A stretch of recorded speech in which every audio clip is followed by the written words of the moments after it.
রাজশাহী কিংবা চাঁপাইনবাবগঞ্জ নয়, রাঙামাটির পাহাড়ের কোল ঘেঁষে গড়ে উঠেছে এমন রঙিন আমের রাজ্য, যেদিকে চোখ যায় শুধু আম। দিঘলিবাগ এলাকায় প্রায় 4 একর জায়গা জুড়ে পাহাড়ের বুকে আমবাগান গড়ে তুলেছেন তরুণ কৃষি উদ্যোক্তা নবজ্যোতি চাকমা। কৃষির সঙ্গে নবজ্যোতির সখ্যতা 10 বছরের, তবে গত 6 বছরের অক্লান্ত পরিশ্রমে তিল তিল করে দাঁড় করিয়েছেন স্বপ্নের বাগান। বিশ্বের নানা প্রান্তের 15 থেকে 20 প্রজাতির দুর্লভ আম গাছ রয়েছে এখানে। বিগত 6 বছর আগের থেকে আমি এই আমের বাগানটি গড়ে তুলেছিলাম।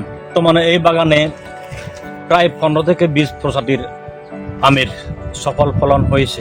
আমার ভবিষ্যৎ পরিকল্পনা হলো এই 4 একর জায়গার মধ্যে একটি মনোমুগ্ধকর পরিবেশে একটা সুন্দর একটি রিসোর্ট তৈরি করা। তরুণ এই কৃষি উদ্যোক্তার স্বপ্ন শুধু আম বাগানেই সীমাবদ্ধ নয়, মনোমুগ্ধকর প্রাকৃতিক পরিবেশকে কাজে লাগিয়ে একটি রিসোর্ট তৈরির পরিকল্পনা রয়েছে তার, যার মাধ্যমে নিজে স্বাবলম্বী হওয়ার পাশাপাশি স্থানীয় বেকার তরুণ তরুণীদের জন্য কর্মসংস্থানের সুযোগ সৃষ্টি করতে চান।